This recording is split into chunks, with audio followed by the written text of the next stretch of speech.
Desde já, muito obrigada, Sócia, por ceder o seu tempo e o seu conhecimento, né, para as pessoas estarem entendendo um pouco mais sobre isso, né? O impacto da fé na espiritualidade, na construção de uma vida saudável. Esse é o tema da nossa live. E eu acredito que nós temos muito a falar. Você tem muito a falar. O conhecimento que você tem aí, com certeza, irá agregar. Eu vou me apresentar e depois eu passo a fala para você. Tá bem? Tá bem. Bom, para quem está aí e não me conhece, eu sou Denise Godoy, eu sou psicóloga, sou mãe, sou coach e estou aqui nesse processo da vida de viver para ajudar pessoas, servir pessoas. Essa é a minha missão de vida, ajudar pessoas a serem pessoas livres. Essa sou eu, Denise. Que linda! Sócia, quem é você nesse processo da vida? Então, menina, para quem não me conhece, eu sou a Sóstena Mariano, eu sou filha de Deus e eu amo muito e busco conhecê-lo e fazê-lo conhecido em todas as ocasiões da minha vida. E não é à toa que eu estou aqui com você, porque eu fiz questão de participar com você dessa live, porque isso também faz parte do meu ministério. Porque eu tenho certeza que através dela, Cristo será mais conhecido. Ok, isso é ótimo. Sou pastora, tá? Sou pastora da Igreja Assembleia de Deus do bairro São Carlos. Okay. Sou engenheira civil também. Uso a minha profissão também para abençoar. Então, assim, espero que realmente essa oportunidade seja de grande valia para todas as pessoas que estiverem nos ouvindo. Com certeza será. Sócia, o que aconteceu aqui atrás de mim? O que acontece isso? É o meu teste. Eu estava pesado lá em cima. Sócia, eu vou pedir para você, eu vou estar enviando alguns aviãozinhos aí. Quem tiver também, puder nos ajudar para que essa mensagem chegue para mais pessoas, o impacto da fé na espiritualidade. De repente, esse possa ser um assunto que vá acalhar o coração de alguém nesta noite. Para isso, eu já enviei os meus aviãozinhos. Tá. Sócia, então, eu gostaria que você definisse para nós o que seria, então, essa fé. Que ela vai ter esse impacto. Essa fé impactante é uma fé que o próprio apóstolo define para nós. A fé é a certeza de coisas que se esperam e a convicção de fatos que não se veem. Pela fé, nós somos salvos. A fé, ela nos move. A fé, ela nos motiva. A fé, ela nos traz esperança. A fé, ela nos aproxima de Deus. A fé, ela é essencial para a nossa vida. Ok. E aí, quando você fala sobre isso, e esse movimento aí da ciência, né? A ciência vindo comprovando através da... Gente, o que é isso? Então, esse movimento da ciência, que é uma ciência, né? Para ela ser ciência, ela precisa ser comprovada. E a fé não é algo que tem como comprovar, mas o que se comprova é as evidências de pessoas que têm essa fé, essas pessoas conseguem sair de situações mais difíceis. O que você pensa sobre isso? Porque eu, enquanto psicóloga, eu sei que no meu dia a dia, atendendo pessoas, quando a gente está ali fazendo anamnese, querendo saber qual é a religião daquela pessoa, as pessoas que elas falam que ela tem uma religião, essas pessoas conseguem ter mais uma capacidade de resiliência. O que é essa resiliência? É a capacidade de superar as dificuldades, entende? Por exemplo, nós estamos em época de pandemia. Pessoas que têm uma religião, elas conseguem enfrentar uma perca, uma morte, que é o fim de todas as coisas, de uma forma que eu, enquanto profissional, em muitos momentos eu fico pensando, como é que é isso? Embora eu também seja cristã, mas eu quero entender um pouco mais, que você passe esse conhecimento aqui para nós.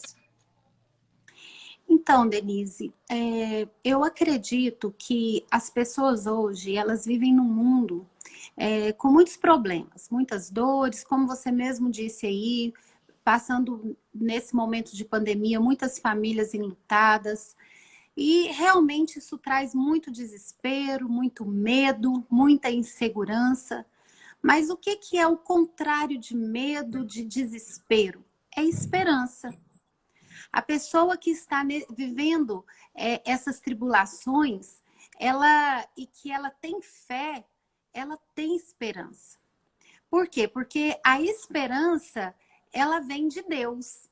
Né? E tem um versículo bíblico lá em Romanos 15, versículo 13, que diz assim: o Deus de esperança os encha de toda alegria e paz por sua confiança nele, ou seja, pela fé.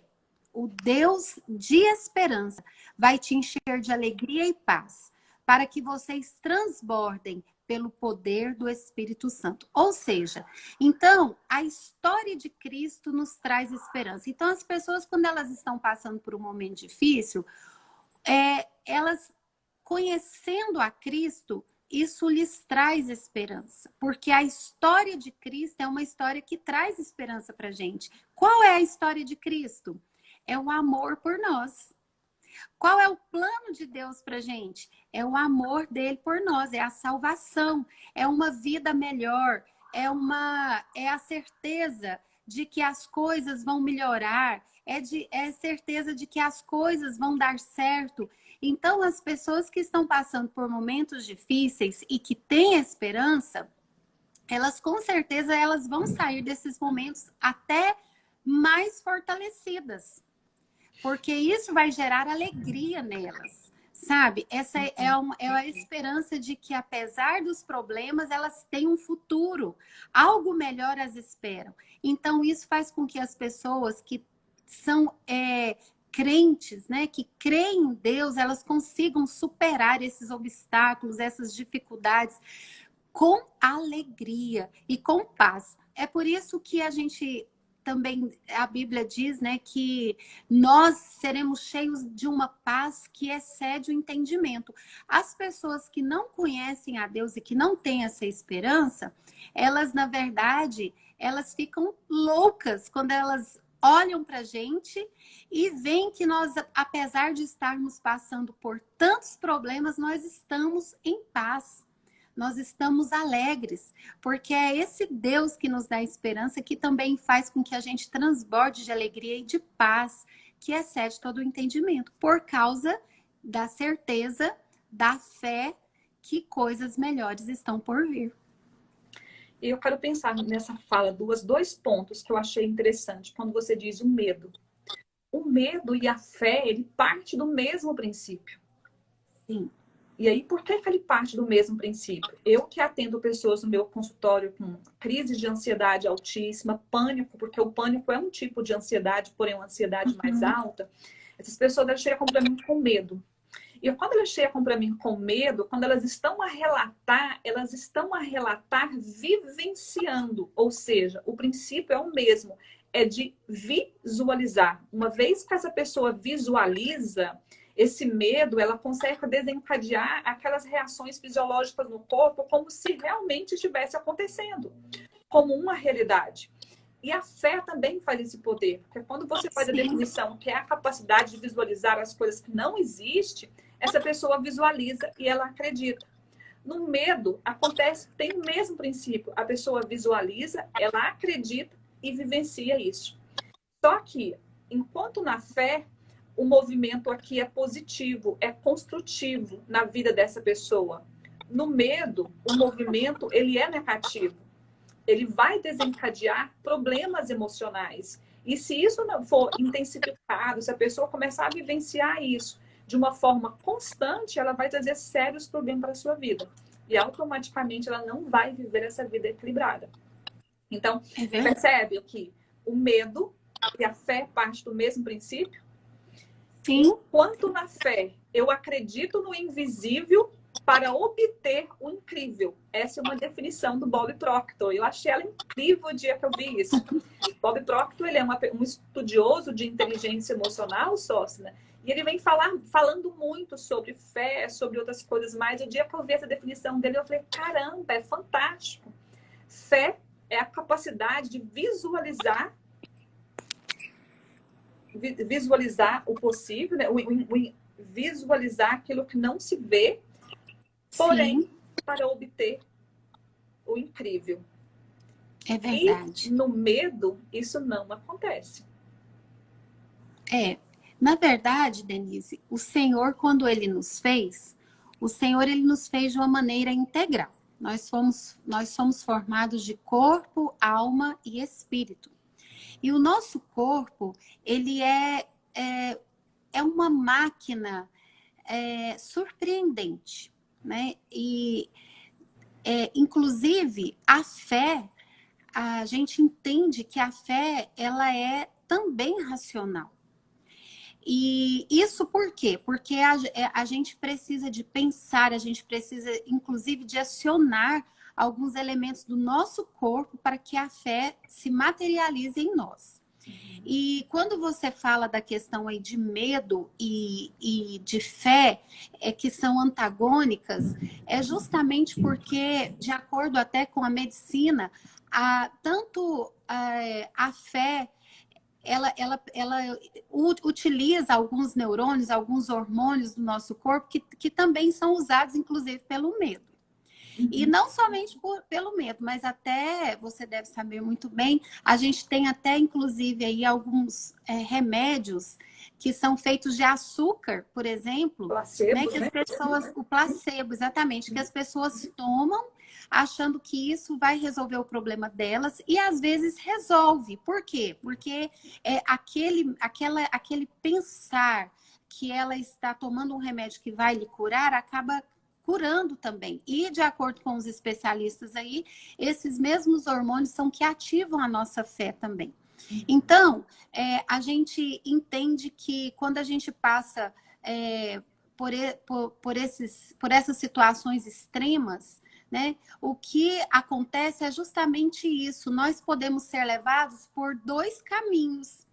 O caminho da fé, o caminho da esperança, o caminho de saber que nós temos um Deus que cuida da gente e que vai resolver a nossa situação, ou pelo menos apontar o caminho para a gente, ou então aquele do medo, que a gente vai recuar, vai se trancar, vai dar lugar à ansiedade, ao estresse, à preocupação. E o que acontece? Em vez de cura, a gente acaba ficando mais doente. Né? Então, por isso é que o medo e a fé realmente eles têm reações diferentes e antagônicas. E aí vem a psicologia novamente dizendo para nós, né, que você se torna aquilo que você pensa. Então, se você Exatamente. pensa coisas boas sobre você, o seu corpo vai trabalhar em função disso. E o que é mais interessante, Sócia, é que cada palavra ela vem carregada com uma emoção. Então, quando eu falo para você uma palavra positiva, vem uma emoção positiva. Quando eu falo algo negativo, vem também uma emoção negativa. Então, o que você escolhe? Porque tudo é uma questão de escolha. Como é que você vai escolher esses pensamentos? Como é que você vai decidir isso? E uma das coisas interessantes para que você venha escolher é desenvolver o sentimento de gratidão. Nós vamos falar daqui a pouco. E aí, como eu estava dizendo também sobre essa questão de assim como você se torna, o que você pensa, você se torna, vem a Bíblia e diz, assim como tu pensas na tua alma, assim tu és. Isso é fé? O que será? Que isso é fé? O que você acha que possa ser isso? Bom, eu acredito que a gente pode até pensar, e essa palavra pensar, isso já é algo maravilhoso, é um dom que Deus nos deu muito grande. Inclusive, sobre pensar, a gente já ouviu frases maravilhosas, e eu até separei uma aqui para dizer, na verdade, duas. Uma delas diz assim: se você pensa que pode ou pensa que não pode, você está certo. Do Henry Ford. Outra impactante: acredite que você pode e já terá meio caminho andado. Do Ted Roosevelt. Então, quer dizer, nós temos realmente pensamentos que são impactantes. eles podem impactar tanto positivamente quanto negativamente a nossa vida, né? E, na verdade, eles ditam a trajetória da nossa vida. E o apóstolo Paulo, lá em Romanos 12, vai dizer para a gente algo maravilhoso, que diz assim: não se amoldem ao padrão deste mundo, mas transformem-se pela renovação do vosso pensamento, da vossa mente. Então, de acordo com esse versículo, o apóstolo Paulo está falando para a gente que a nossa transformação ocorre quando o nosso pensamento também é transformado. Quando a nossa mente também passa por um processo de renovação.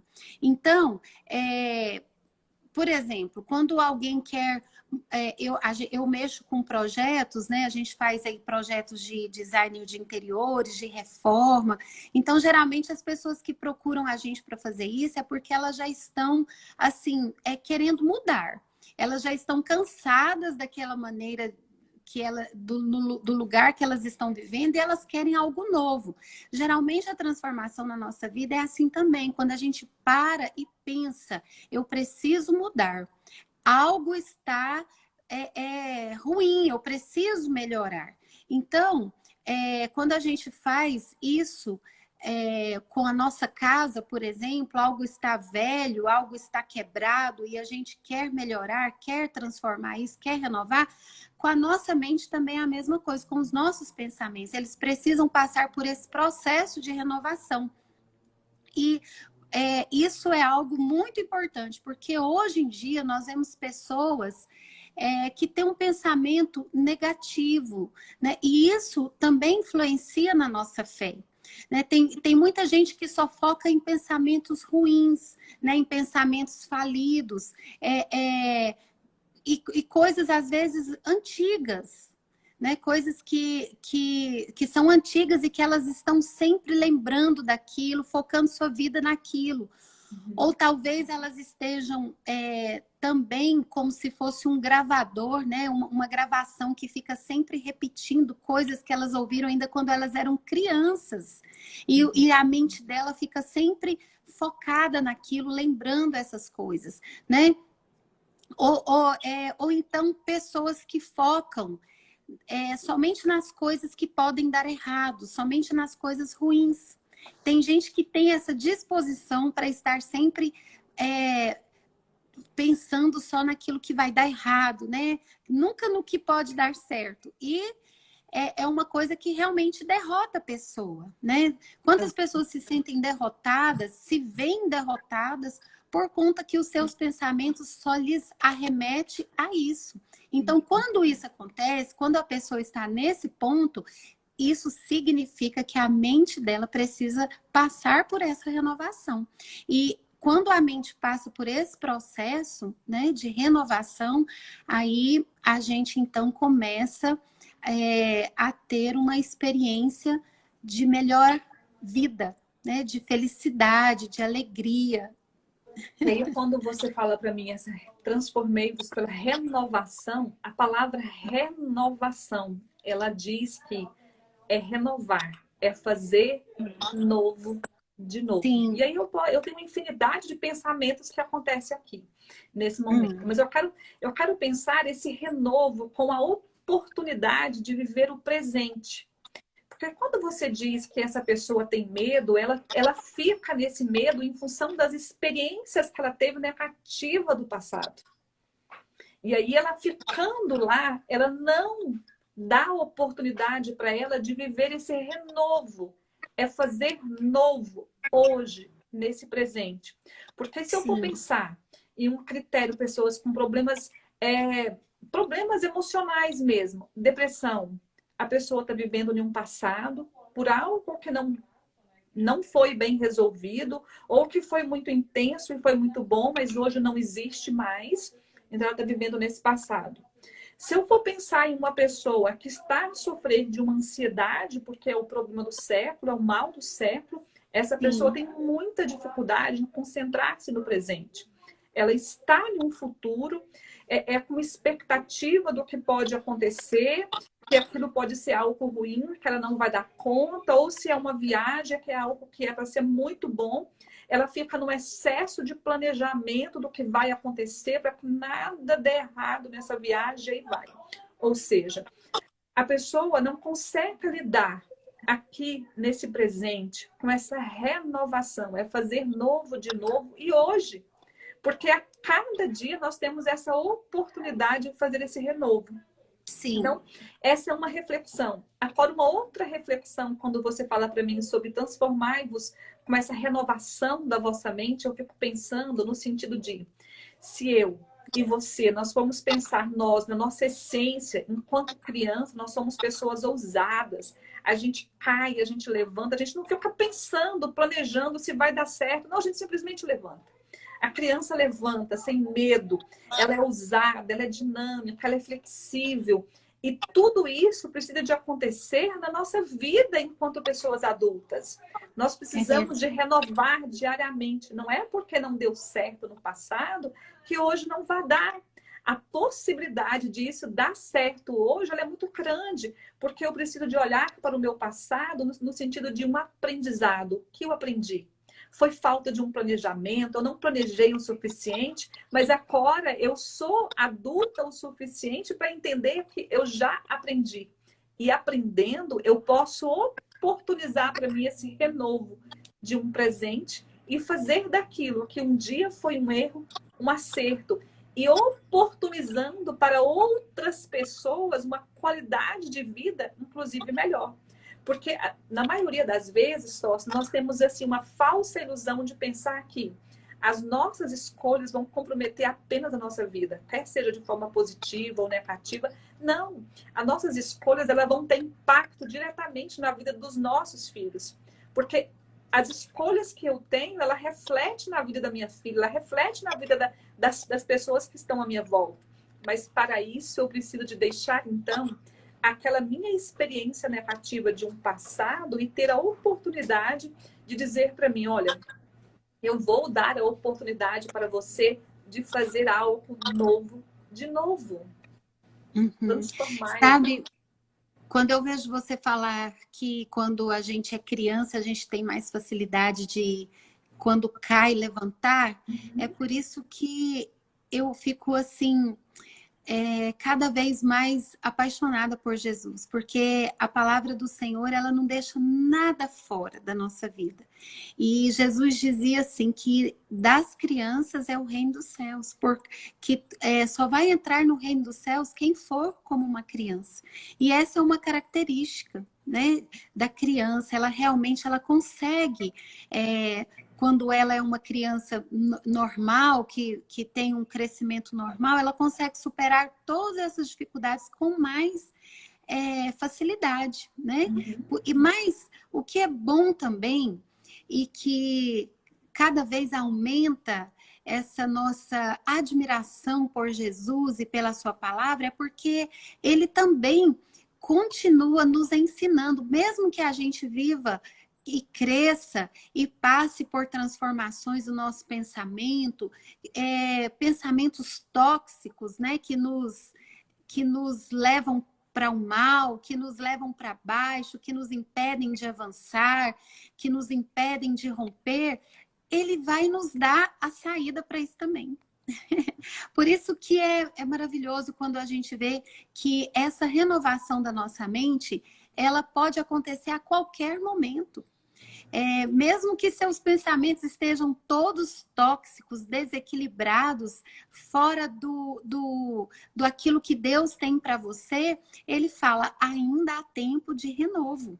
Né? E isso a gente pode ver lá em Filipenses 4, versículo 8, que diz assim, finalmente, irmãos, tudo que for verdadeiro, tudo que for nobre, tudo que for correto, tudo que for puro, tudo que for amável, tudo que for de boa fama, se houver algo excelente e digno de louvor, pensem nessas coisas.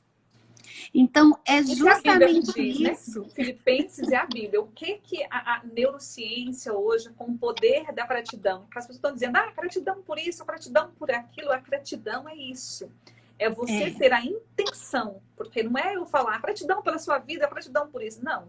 Ela precisa de ser algo pensado, elaborado, É. intencional. É olhar para tudo isso que me faz bem e ser grato por ele. Como que é o final aí mesmo desse versículo? Como é que é mesmo? Filipenses 4:8, que a gente tem que pensar em tudo aquilo que é honesto, que é justo, verdadeiro, que é puro, né? E que tudo que for bom. Porque se isso acontecer, o que acontece? Toda a nossa mente também ficará boa, Então, né? para mim Ficará pensar em tudo isso, eu preciso ocupar a minha mente com tudo isso, correto? com tudo isso. Ok. Então, Exatamente. então, se eu ocupo a minha mente com essas coisas que me faz bem, eu automaticamente vou ter uma qualidade de vida, eu vou viver uma vida equilibrada e automaticamente eu vou deixar, então, esse contexto de doenças psicoemocionais e tal longe. Então, Claro, a fé vai oportunizar isso para as pessoas. É isso? claro. É isso mesmo, porque a minha mente vai estar ocupada com coisas boas. E isso, com certeza, vai trazer um novo modo de ver a vida, um novo modo de ver as coisas, as situações, os problemas e até a doença. Porque a minha mente vai estar ocupada com pensamentos relevantes, pensamentos de crescimento e, inclusive, o mais importante, pensamentos de quem Deus é, do seu poder, do seu amor por nós. Então, isso aí já vai fazer uma diferença muito grande quando uma pessoa vai enfrentar os problemas. E quando você fala sobre isso, que eu também vejo como um diferencial muito grande, e o que deixa as pessoas, de uma forma geral, muito assim, aterrorizadas, é com a morte. Porque para Sim, muitas pessoas no meu consultório, o que é que eu percebo na fala dela? É claro que no meu consultório não existe a questão de falar de religião, e isso vai, né? É a dor da pessoa, é o momento da pessoa. Mas essas pessoas têm muita dificuldade em lidar com a questão morte. Porque para elas, com a morte, cessa-se os sonhos, cessa-se as possibilidades. E as pessoas que têm uma convicção de fé cristã, ela entende que a morte é passar dessa vida para uma vida eterna. sim. Né? E aí, A nesse morte, ela momento, não é o fim. como é que é? Para quem tem fé, a morte não é o fim, a morte é só o começo. Porque a palavra do Senhor diz que quando nós conhecemos a Jesus, então nós começamos a viver eternamente. E esse processo de conhecer a Deus, ele vai cada vez mais aumentar a nossa fé. A fé vem pelo ouvir e ouvir a palavra de Deus. Então, quando a gente tem esse conhecimento de Deus, a gente entende que a morte é só essa passagem que vai me levar para mais perto dele. Até o jeito da gente ver a morte, aquele que tem fé, aquele que conhece a Deus, é diferente. É muito diferente. É claro que quando um cristão morre, há muito choro, há muita tristeza, porque nós não sabemos quanto tempo nós veremos essa pessoa novamente. Mas por por, por sabermos e conhecermos e termos esperança e fé, a gente sabe que um dia nós encontraremos com essa pessoa novamente e viveremos com ela eternamente. E o mais importante, o melhor de tudo, eternamente com Deus. Então, isso, assim, é maravilhoso demais. E, infelizmente, poucas pessoas compreendem isso, né? A partir do momento que essa verdade é compreendida, entendida, a maneira de ver a morte, ela muda. Ela muda. Porque daí, no caso, a morte, o que era para ser um fim de todas as coisas, ela passa a ser uma esperança de uma vida eterna, onde eu vou Sim, desfrutar de algo melhor ainda do que eu já desfrutei nessa terra. Independente se eu desfrutei de coisas maravilhosas, o que tem lá é algo ainda que supera tudo isso, né? e, inclusive, isso nos dá motivação para viver, motivação para servir, motivação para amar, sabe? Porque aqui é o começo de uma vida eterna. Então, quando eu tenho esse entendimento, a vida para mim é um período de tempo muito pequeno, mas que me dá a esperança da vida eterna, vai fazer com que eu viva esse período pequeno aqui com muito mais intensidade, com mais alegria, sabe? Assim, querendo servir, realmente entendendo o propósito para que a gente veio, né? Porque todos nós fomos criados com um propósito. Deus nos fez, a cada um de nós, com uma missão. E a missão principal realmente é conhecê-lo na sua intimidade e fazer que outras pessoas o conheçam também. Então, isso nos dá razão para viver, nos dá motivos para viver e fazer querer até mesmo que essa vida aqui, é claro que é até difícil de falar isso, porque muitos não entendem, mas quando a gente tem uma intimidade muito grande com Deus, eu já vi, sabe, Denise? Muitas pessoas orarem assim, Senhor, eu tô com vontade de te ver logo, me leva. É incrível, né? Mas eu já escutei orações de Senhor, eu quero ir para o céu, eu quero estar contigo, porque é uma intimidade muito grande. E quando a gente tem essa esperança e a gente começa a olhar para esse mundo aqui, a gente vê que isso aqui não é nada, é tão pequeno. A Bíblia mesmo diz que nem olhos viram, nem ouvidos ouviram, nem jamais entrou no coração humano que Deus tem preparado para aqueles que o amam. Então, quando essa verdade entra no nosso coração, a gente quer viver para Ele, já começar a viver aqui mesmo. Então, as coisas dessa terra começam sempre a ser segundo plano, ficar em segundo lugar. E Deus começa a ocupar o primeiro lugar, o amor começa a ocupar o primeiro lugar na nossa vida. E isso muda a nossa vida. A gente vai ter uma vida mais feliz, mais alegre, mais emocionante, mais divertida, sabe? Mais com finalidade, com propósito. É muito bom. É muito bom. Por isso que o apóstolo Paulo também fala que viver para mim aqui é lucro, né? Mas que a vontade dele é ir logo para o céu. E quando você diz viver para ele, o que eu estou pensando aqui? Esse viver para ele também contribui para uma vida equilibrada. Porque o viver para ele é colocar os mandamentos dele em prática, né? Amar a Deus acima de todas as coisas. Então, automaticamente, eu vou criar esse coração grato. Amar a mim.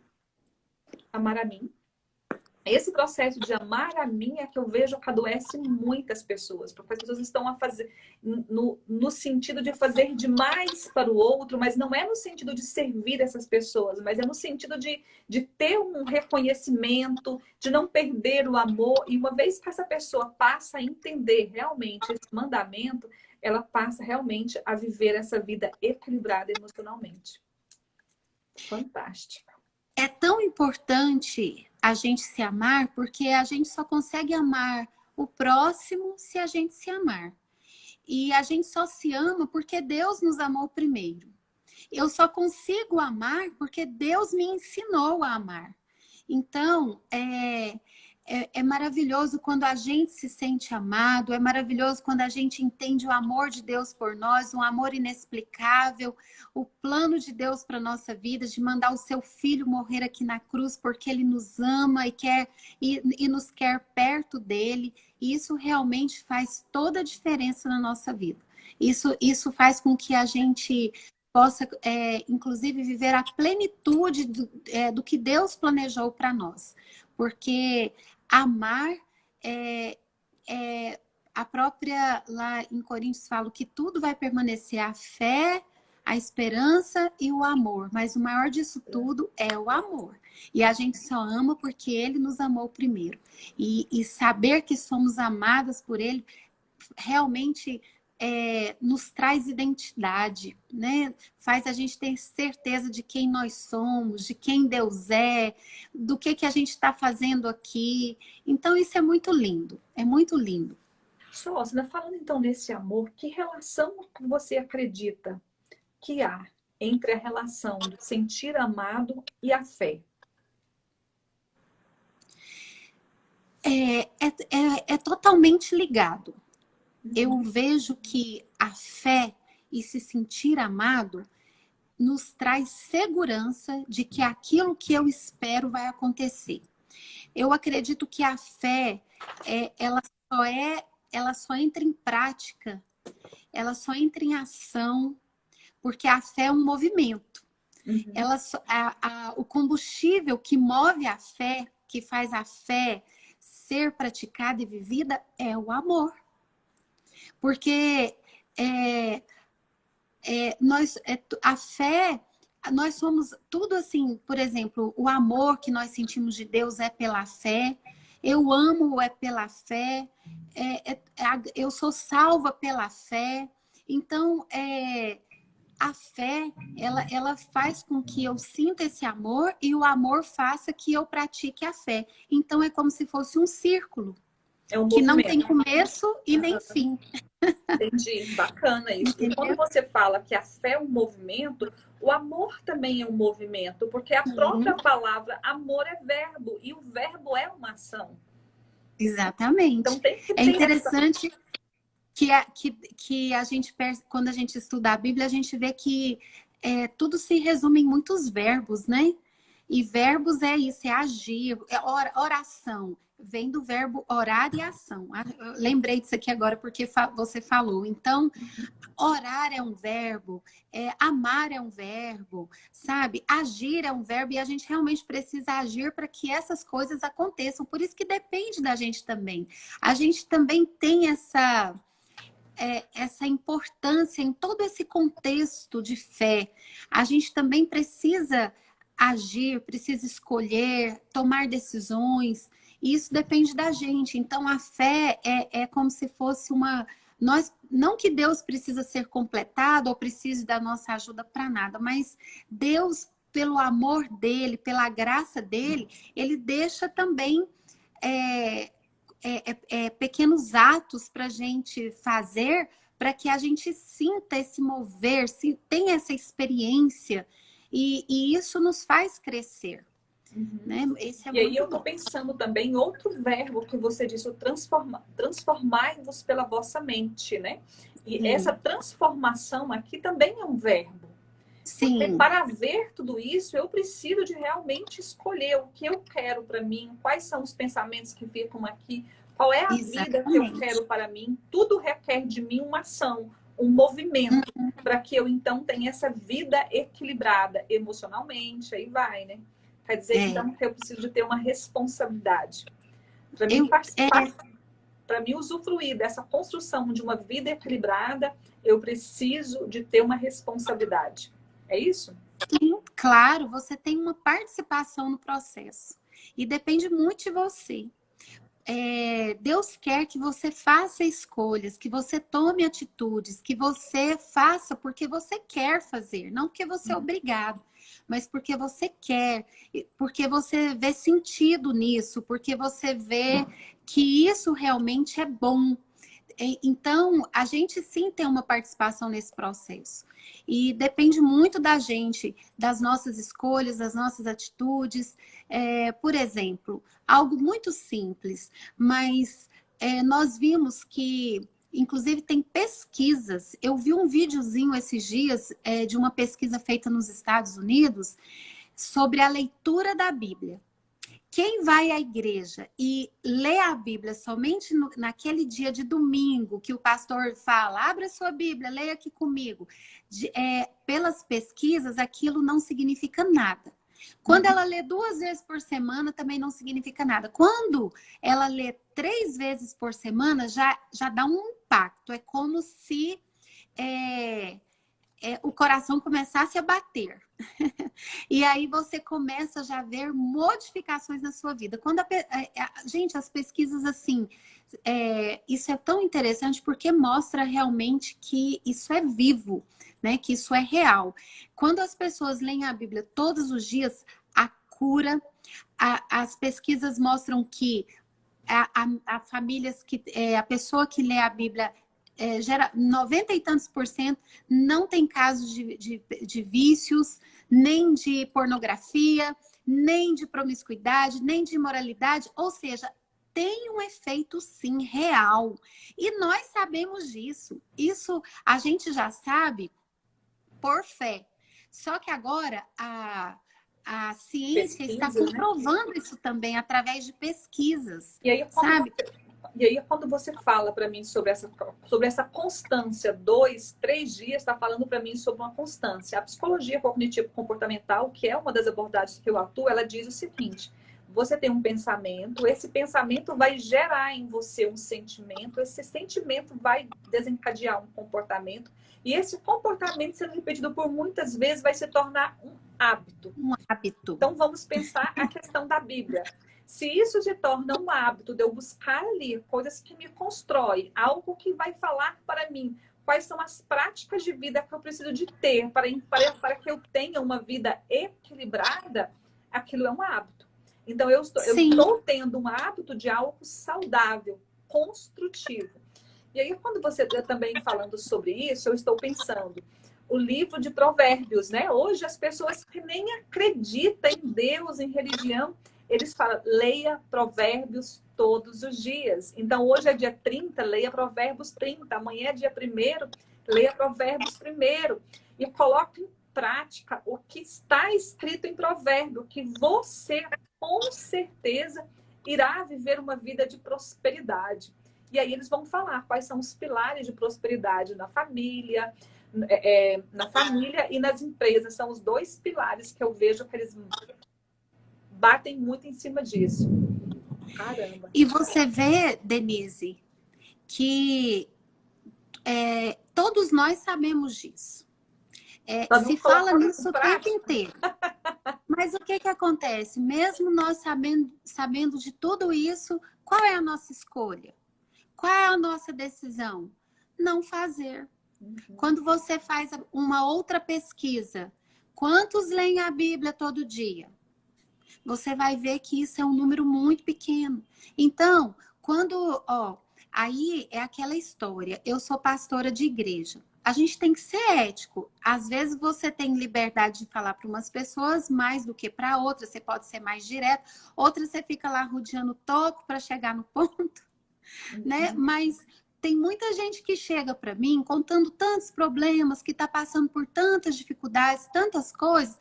A gente já sabe qual é a causa de tudo, sabe? Mas aí você vai falar, a pessoa, mas não é isso não, pastor. Se você fosse ler a Bíblia, se você lesse a Bíblia todos os dias, você já teria assim, 90% da sua vida modificada. 90% dos seus problemas resolvidos. Porque a Bíblia ela tem resposta para tudo, ela tem solução para tudo. Você mesma disse aí, ó, tem gente que fica mandando ler provérbios, um provérbio por dia. Porque isso pode mudar a vida de uma pessoa. E muda.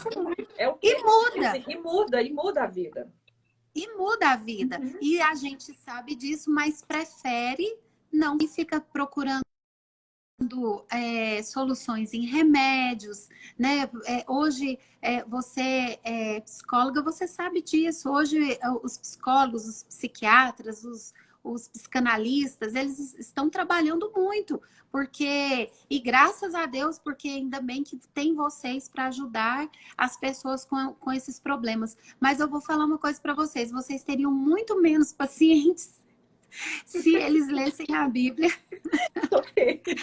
Porque teria uma vida emocional curada, teria mais preparação para poder enfrentar os problemas emocionais, físicos. Mas eu acredito nisso. Eu acredito muito nisso. Você sabe, uma das perguntas mais difíceis que as pessoas encontram no consultório, quando eu pergunto para a pessoa, me fale sobre você. Ele não sabe falar sobre ele. Eu sou a Denise, eu sou psicóloga, eu sou isso. Não, eu quero que você fale mais. Isso é a sua profissão, mas quem é você? Qual que é o seu propósito de vida? E vai fazendo perguntas assim, a pessoa não sabe nada sobre ela. Então, vamos pensar. Eu, Denise, o dia que eu entendi que eu era a imagem e semelhança do Criador, essa era a minha identidade. Então, o que eu entendi? Cara, não importava de onde eu vim, de uma família pobre, humilde, de uma mãe de 9 filhos, que nenhum deles tiveram oportunidade de estudar em uma escola particular. Entende? Mas eu entendi que eu, sendo a imagem e semelhança do meu Criador, eu poderia ser o que eu quisesse ser. Entende? Sim. Para isso, eu fui em busca daquilo. Não, para mim, nunca significou nada. O não, para mim, é apenas uma outra tentativa de formas diferentes de chegar e falar. Entende? Por exemplo, hoje eu estou nos Estados Unidos, minha filha mora aqui, eu estou aqui pela 7ª, 8ª vez, nem sei como é que é isso. Eu acredito. Então, isto é a questão do você acreditar. Aonde estão os seus pensamentos?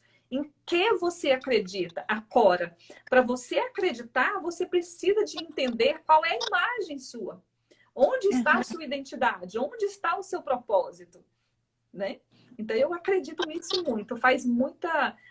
aquelas pessoas que nem mesmo acreditam em Deus estão a dizer, leia provérbios, você coloca o provérbio em prática, aquilo realmente vai ter um diferencial, porque ali me ensina a ser corajoso. Ali me ensina a ser uma pessoa que respeita o direito do outro e que também pratica, né? Que eu tô falando, né? Eu me isso empolgo mesmo. em falar. Mas é muito bom falar sobre isso, é empolgante mesmo. Provavelmente eu teria menos cliente. Realmente. E agora também, falando sobre isso, tem uma outra linha de pessoas de evangelho, porque assim, são totalmente contra a questão da psicologia. E se essa pessoa não procura uma ajuda, essa pessoa tende a piorar mais a vida dela, porque está tudo tão junto e tudo tão misturado ali, que ela não consegue separar. E os problemas são reais, as dificuldades são reais. Então, para você que nos assiste, o que eu digo para você? Está com dificuldade, não guarde ela apenas para você. Procure um profissional que consiga ouvir você sem um julgamento, que quando você está aqui, não existe essa questão de você é crente, você não é. Não, a gente vai ouvir você com aquilo que você dá conta. Porque muitas das vezes a pessoa quer ter uma tomada de decisão, mas ela não vai ter essa tomada de decisão porque ela não dá conta. E a gente precisa de respeitar isso. É o momento daquela pessoa. Eita, nosso tempo tá terminando aqui. Tá acabando. Tá tão bom o papo, né? É bom, é gostoso. Vamos fazer outra depois. Vamos sim. Mas eu quero desde já agradecer você pelo seu tempo, por trazer o seu conhecimento. Eu acredito que isso com certeza agregou na vida das pessoas. Tem alguém por aí que quer fazer alguma pergunta, tem alguma dúvida que não ficou claro? Se você tiver alguma dúvida, pode falar com a gente aqui. Eu esqueço de olhar os comentários. Teve alguma pergunta por aqui, pastora? Nossa, eu também não olhei. Mas eu acho que não teve. Até porque eu não estou enxergando bem. Tirei o óculos, Tudo bem. deixa eu ver aqui. Tá certo. Mas não teve, eu olhei agora e não teve. Mas muitíssimo obrigado pelo seu tempo. Muitíssimo obrigado vocês que estiveram aí conosco. É sempre um prazer trazer um pouco desse conhecimento aqui. Eu entendo que esse conhecimento é o que liberta, né? O que você está olhando aí, pastora? A internet ficou ruim? Sósta, né?